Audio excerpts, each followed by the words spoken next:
Olá, seja muito bem-vindo para o nosso 39º dia de leitura bíblica e do Catecismo da Igreja Católica pela graça de Deus. Eu desejo graça, paz e bem, alegria, força e esperança, muito amor do nosso Deus nos nossos corações todos os dias. Amém. Seguimos hoje com as seguintes leituras. Êxodo, continuação do capítulo 12, Salmo 38, Mateus capítulo 25 do versículo 23, Mateus capítulo 21, perdão. Mateus capítulo 21, do versículo 23 até o fim, e a leitura do catecismo, que eu fiquei devendo de ontem, que o vídeo ficou muito extenso. Iremos dos parágrafos 302 até 314, o de ontem e o de hoje. Pedimos a graça de Deus, em nome do Pai, do Filho e do Espírito Santo, que o Espírito Santo nos conduza na interpretação, na capacidade de compreensão da palavra de Deus e nos mantenha sob a proteção dele. Amém. Êxodo capítulo 12, a partir do versículo 15. A festa dos ázimos. Durante 7 dias comereis pães ázimos. Desde o primeiro dia tirareis o fermento das vossas casas, pois todo o que comer algo fermentado, desde o primeiro dia até o 7º, essa pessoa será eliminada de Israel. No primeiro dia tereis uma santa assembleia, e no 7º dia uma santa assembleia. Nenhuma obra... Lerei novamente. Versículo 16. No primeiro dia tereis uma santa assembleia, e no 7º dia uma santa assembleia. Nenhuma obra se fará neles, e vós preparareis somente o que cada um deve comer. Observareis, pois, a festa dos ázimos, porque nesse dia é que fiz o vosso exército sair da terra do Egito. Vós observareis este dia em vossas gerações, é um decreto perpétuo. No primeiro mês, no dia 14 do mês, à tarde, comereis os ázimos até a tarde do dia 21 do mesmo mês. Durante 7 dias não se achará fermento em vossas casas. Todo aquele que comer pão fermentado será eliminado da comunidade de Israel, seja ele estrangeiro ou natural do país. Não comereis pão fermentado, em todo lugar em que habitardes comereis ázimos. Prescrição sobre a Páscoa. Moisés convocou, pois, todos os anciãos de Israel e disse-lhes: Ide, tomai um animal do rebanho segundo as vossas famílias e imolai a Páscoa. Tomai alguns ramos de hisopo, molhai-o no sangue que estiver na bacia e marcai a travessa da porta e os seus marcos com o sangue que estiver na bacia. Nenhum de vós saia da porta de casa até pela manhã, porque Yahvé passará para ferir os egípcios. E quando vir o sangue sobre a travessa e sobre os 2 marcos, ele passará diante dessa porta e não permitirá que o exterminador entre em vossas casas para vos ferir. Observareis esta determinação como um decreto para ti e teus filhos para sempre. Quando tiverdes entrado na terra que Yahvé vos dará, como ele disse, observareis este rito. Quando vossos filhos vos perguntarem: que rito é este? Respondereis: é o sacrifício da Páscoa para Yahvé, que passou adiante das casas dos israelitas no Egito, quando feriu os egípcios, mas livrou as nossas casas. Então o povo se ajoelhou e se prostrou. Foram-se os israelitas e fizeram isso, como Yahvé ordenara a Moisés e a Arão, assim fizeram. A 10ª praga, morte dos primogênitos. No meio da noite, Yahvé feriu todos os primogênitos na terra do Egito, desde o primogênito de Faraó, que deveria sentar-se em seu trono, até o primogênito do cativo, que estava na prisão, e todo o primogênito dos animais. Faraó levantou-se de noite com todos os seus servos e todo o Egito, e houve um grande clamor no Egito, pois não havia casa onde não houvesse um morto.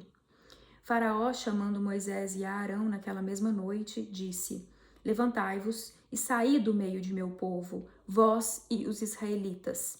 Ide, servi a Yahvé, como tendes dito. Levai também vossos rebanhos e vosso gado, como pedistes, parti e abençoai a mim também. Os egípcios pressionavam o povo a que saísse depressa do país, dizendo: morreremos todos. O povo levou, pois, a farinha amassada antes que se levedasse, e as suas assadeiras atadas em trouxas com seus mantos sobre os ombros. Expoliação dos egípcios. Os israelitas fizeram como Moisés havia dito e pediram aos egípcios objetos de prata, objetos de ouro e roupas. E Yahvé fez com que o seu povo encontrasse graça aos olhos dos egípcios, de maneira que estes lhes davam o que pediam e despojaram os egípcios. A partida de Israel. Os israelitas partiram de Ramsés em direção a Sucote, cerca de 600.000 homens a pé. Somente os homens, sem contar suas famílias. Subiu também com eles uma multidão misturada com ovelhas, gado e muitíssimos animais. Cozeram pães ázimos com a farinha que haviam levado do Egito, pois a massa não estava levedada. Expulsos do Egito, não puderam deter-se nem preparar provisões para o caminho. A estada dos israelitas no Egito durou 430 anos. No mesmo dia em que findavam os 430 anos, os exércitos de Yahvé saíram do país do Egito. Esta noite, durante a qual Yahvé velou para os fazer sair do Egito, deve ser para todos os israelitas uma vigília para Yahvé, em todas as suas gerações. Então foram 430 anos. Atenção para os números 4, 3 e 0. Prescrições a respeito da Páscoa. Yahvé disse a Moisés e a Arão: eis o ritual da Páscoa. Nenhum estrangeiro dela comerá. Todo escravo, porém, comprado por dinheiro depois de circuncidado, dela comerá. O adventício e o assalariado não comerão dela. Há de comer-se numa só casa, e não levareis dessa casa nenhum pedaço de carne. Nada quebrareis não quebrareis osso algum. Toda a comunidade de Israel a fará. Se algum imigrante habita contigo e quiser celebrar a Páscoa para Yahvé, todos os varões da sua casa deverão ser circuncidados, e então ele poderá celebrá-la, e será como o cidadão do país. Nenhum incircunciso, porém, poderá comer dela. Haverá uma única lei para o cidadão e para o imigrante, que reside entre vós. Todos os israelitas fizeram como Yahvé havia ordenado a Moisés e a Arão. Naquele dia, Yahvé tirou os israelitas do Egito, segundo os seus exércitos. Amém? Esse foi Êxodo capítulo 12. Finalizado. Agora leremos Salmo capítulo 38.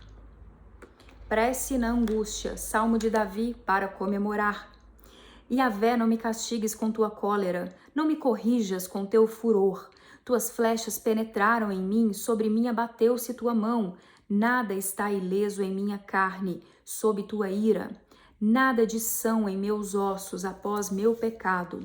Minhas faltas ultrapassaram minha cabeça, como fardo pesado elas pesam sobre mim. Minhas chagas estão podres e supuram por causa da minha loucura. Estou curvado, inteiramente prostrado, ando o dia todo entristecido. Meus rins ardem de febre, nada está ileso em minha carne. Estou enfraquecido, completamente esmagado, meu coração rosna, solto rugidos. Senhor, à tua frente está o meu desejo todo, meu gemido não se esconde de ti. Meu coração palpita, minha força me abandona, a luz dos meus olhos já não habita comigo. Amigos e companheiros se afastam da minha praga e meus vizinhos se mantêm à distância. Preparam armadilhas os que buscam tirar minha vida, os que procuram minha ruína falam de crimes, todo dia meditando em traições. E eu, como o surdo, não escuto, como o mudo que não abre a boca. Sou como o homem que não ouve e não tem uma réplica na boca. É por ti, Yahvé, que eu espero. És tu quem responderá, Senhor meu Deus. Eu disse que não se riam de mim, não triunfem sobre mim quando eu tropeço. Sim, estou a ponto de cair. Meu tormento está sempre à minha frente. Sim, eu confesso a minha falta e temo pelo meu pecado. Meus inimigos sem motivo são poderosos. São muitos os que me odeiam sem motivo, os que pagam o mal pelo bem. E por eu procurar o bem, me acusam. Não me abandones, Yahvé, meu Deus, não fiques longe de mim. Vem socorrer-me depressa, ó Senhor, minha salvação. Amém. Agora, Salmo 117, convite ao louvor. Louvai Yahvé, nações todas, glorificai-o todos os povos, porque seu amor é forte e sua verdade é para sempre. Amém. E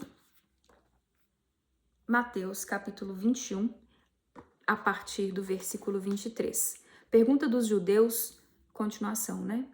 Pergunta dos judeus sobre a autoridade de Jesus. Vindo ele ao templo, estava a ensinar quando os chefes dos sacerdotes e os anciãos do povo se aproximaram e perguntaram-lhe: Com que autoridade fazes estas coisas? E quem te concedeu esta autoridade? Jesus respondeu: Também eu vos proporei uma só questão. Se me responderdes, também eu vos direi com que autoridade faço estas coisas. O batismo de João, de onde era? Do céu ou dos homens? Eles, porém, arrazoavam entre si, dizendo: Se respondermos do céu, ele nos dirá: Por que então não crestes nele? Se respondermos dos homens, temos medo da multidão, pois todos consideram João como profeta. Diante disso, responderam a Jesus: Não sabemos. Ao que ele também respondeu: Nem eu vos digo com que autoridade faço estas coisas. Parábola dos 2 filhos. Que vos parece? Um homem tinha 2 filhos. Dirigindo-se ao primeiro, disse: Filho, vai trabalhar hoje na vinha? Ele respondeu: Não quero. Mas depois, pego pelo remorso, foi. Dirigindo-se ao segundo, disse a mesma coisa. Este respondeu: Eu irei, Senhor. Mas não foi. Qual dos 2 realizou a vontade do Pai? Responderam-lhe: O primeiro.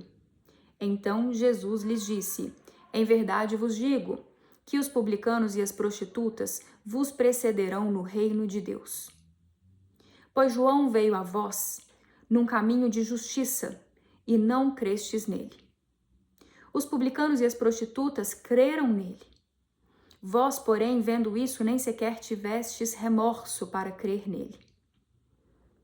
Parábola dos vinhateiros homicidas. Escutai outra parábola. Havia um proprietário que plantou uma vinha, cercou-a com uma sebe, abriu nela um lagar e construiu uma torre. Depois disso, arrendou-a a vinhateiros e partiu para o estrangeiro. Chegada a época da colheita, enviou seus servos aos vinhateiros para receberem os seus frutos. Os vinhateiros, porém, agarraram os servos, espancaram um, mataram outro e apedrejaram o terceiro. Enviou de novo outros servos, em maior número do que os primeiros, mas eles os trataram da mesma forma. Por fim, enviou-lhes o seu filho, imaginando: respeitarão meu filho. Os vinhateiros, porém, vendo o filho, confabularam: Este é o herdeiro, vamos. Mantemo-lo e apoderamo-nos de sua herança. Agarrando-o, lançaram-no para fora da vinha e o mataram. Pois bem, quando vier o dono da vinha, que fará com esses vinhateiros? Responderam-lhe: Certamente destruirá de maneira horrível esses infames e arrendará a vinha a outros vinhateiros, que lhe entregarão os frutos no tempo devido. Disse-lhes então Jesus: Nunca lestes nas Escrituras? A pedra que os construtores rejeitaram tornou-se a pedra angular. Pelo Senhor foi feito isso, e é maravilha aos nossos olhos. Por isso vos afirmo que o reino de Deus vos será tirado e confiado a um povo que o fará produzir seus frutos. Aquele que cair sobre esta pedra ficará em pedaços, e aquele sobre quem ela cair ficará esmagado. Os chefes dos sacerdotes e os fariseus, ouvindo estas parábolas, perceberam que Jesus se referia a eles. Procuravam prendê-lo, mas ficaram com medo das multidões, pois elas os consideravam profeta. Finalizamos Mateus capítulo 21. E isso aqui me fez lembrar uma leitura recente, que foi intuída pelo Espírito Santo, e eu recomendo que vocês façam, não vou fazer agora, fica a cargo de cada um. Isaías capítulo 66, inteiro. E no final fala do novo céu e uma nova terra, que também está profetizado no Apocalipse. Um novo céu e uma nova terra. Grandes tempos, irmãos. Grandes tempos. Seguimos com o Catecismo da Igreja Católica agora, a partir do parágrafo 302 até o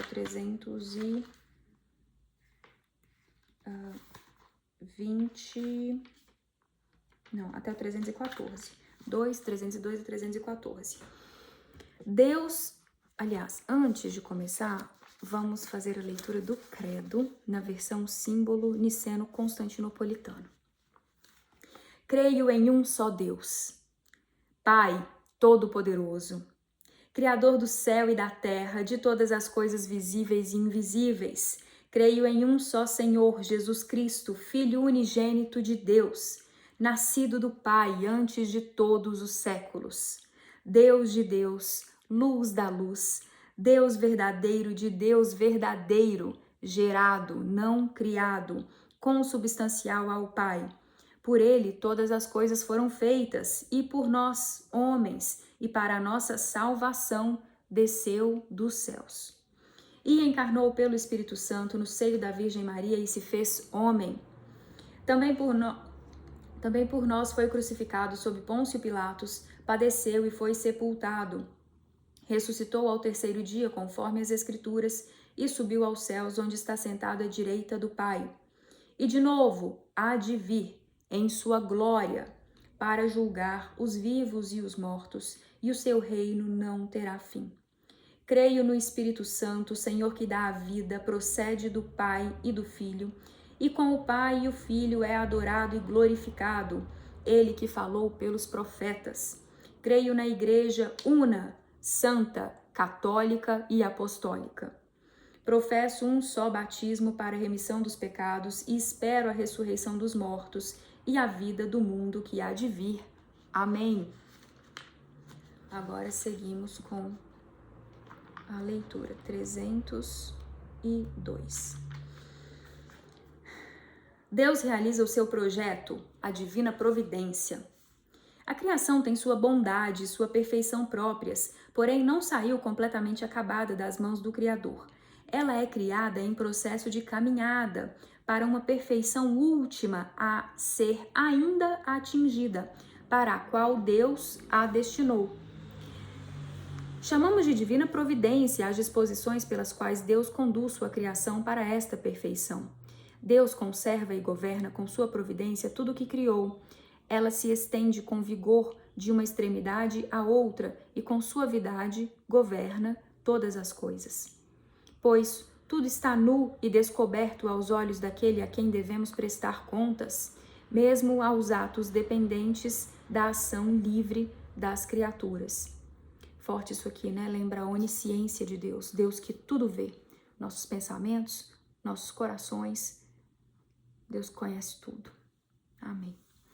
O testemunho da Escritura é unânime. A solicitude da divina providência é concreta e direta, cuida de tudo, desde as mínimas coisas até os grandes acontecimentos do mundo e da história. Com vigor, os livros sagrados afirmam a soberania absoluta de Deus no curso dos acontecimentos. Nosso Deus está nos céus, realiza tudo quanto quer. E de Cristo se diz, aquele que abre e ninguém fecha, e que fecha e ninguém abre. São muitos os projetos no coração humano, mas é a vontade do Senhor que permanece. Assim se nota que o Espírito Santo, o autor principal da Escritura, atribui algumas ações a Deus, sem mencionar causas segundas. Esta não é uma maneira de falar primitiva, mas uma forma profunda de lembrar o primado de Deus e seu senhorio absoluto sobre a história e o mundo, e de assim educar para a confiança nele. A oração dos Salmos é a grande escola desta confiança. Jesus pede uma entrega filial à providência do Pai Celeste, que cuida das mínimas necessidades de seus filhos. Portanto, não vivais preocupados, dizendo que vamos comer, que vamos beber, como vamos vestir. Os pagãos é que vivem procurando todas essas coisas. Vosso Pai, que está nos céus, sabe que precisais de tudo isso. Buscai em primeiro lugar o reino de Deus e a sua justiça, e todas essas coisas vos serão dadas por acréscimo. Citação de Mateus capítulo 6. A providência e as causas segundas. Deus é o Senhor soberano de seus desígnios. Contudo, para que eles se realizem, serve-se também da colaboração das criaturas. Isso não é sinal de fraqueza, mas da grandeza e da bondade do Deus Todo-Poderoso. De fato, Deus dá às suas criaturas não somente o existir, mas também a dignidade de agirem elas mesmas, de serem causas e princípios umas das outras e de assim cooperarem no cumprimento de seu desígnio. Aos homens, Deus concede até poderem participar livremente de sua providência, confiando-lhes a responsabilidade de submeter a terra e de dominá-la. Deus assim concede aos homens serem causas inteligentes e livres para completar a obra da criação. Aperfeiçoar sua harmonia para o próprio bem e de seus próximos. Cooperadores muitas vezes inconscientes da vontade divina, os homens podem entrar deliberadamente no plano divino por suas ações, por suas orações e também por seus sofrimentos. Tornam-se então plenamente cooperadores de Deus e do seu reino. Citação de 1 Coríntios, capítulo 3. Eis uma verdade inseparável da fé em Deus Criador. Deus age em todo o agir de suas criaturas. Ele é a causa primeira que age nas causas segundas e por meio delas. Na verdade, é Deus que produz em vós tanto o querer como o fazer, conforme o seu agrado. Citação de Filipenses, capítulo 2. Longe de diminuir a dignidade da criatura, esta verdade a realça. Tirada do nada pelo poder, pela sabedoria, pela bondade de Deus, a criatura nada pode se for separada de sua origem, pois a criatura sem o Criador se esvai. Menos ainda pode atingir seu fim último sem a ajuda da graça. A providência e o escândalo do mal. Se Deus, Pai Todo-Poderoso, Criador do mundo ordenado e bom, cuida de todas as suas criaturas, por que então o mal existe? Essa é uma grande pergunta da filosofia e que afasta muita gente das verdades de Deus, inclusive por más interpretações ou por filosofias complicadas aí. E já li trecho na Bíblia, acho que é Colossenses capítulo 2, se eu não me engano, carta aos Colossenses, que fala, Deus alerta a gente, cuidado com as filosofias vãs. Seguimos. Conjunto da fé cristã constitui, para esta resposta tão premente, por que então o mal existe? Para esta resposta tão premente quanto inevitável, tão dolorosa quanto misteriosa, não há uma resposta rápida. O conjunto da fé cristã constitui a resposta a esta pergunta. A bondade da criação, o drama do pecado, o amor paciente de Deus que se antecipa ao homem por suas alianças, pela encarnação redentora de seu Filho, pelo dom do Espírito, pelo congraçamento da Igreja, pela força dos sacramentos, pelo chamado a uma vida bem-aventurada, a qual as criaturas livres são convidadas antecipadamente a assentir, mas da qual podem, por um terrível mistério, abrir mão também antecipadamente. Não há nenhum elemento da mensagem cristã que não seja, sob certo aspecto, uma resposta à questão do mal. Mas por que Deus não criou um mundo tão perfeito que nele não possa existir mal algum? Segundo seu poder infinito, Deus sempre poderia criar algo melhor. Todavia, em sua sabedoria e bondade infinitas, Deus quis livremente criar um mundo em processo de caminhada para sua perfeição última. Eu abro um parêntese aqui para comentar a perspectiva evolutiva, né? Que existe inclusive do ponto de vista biológico, espiritual e biológico. Continuando.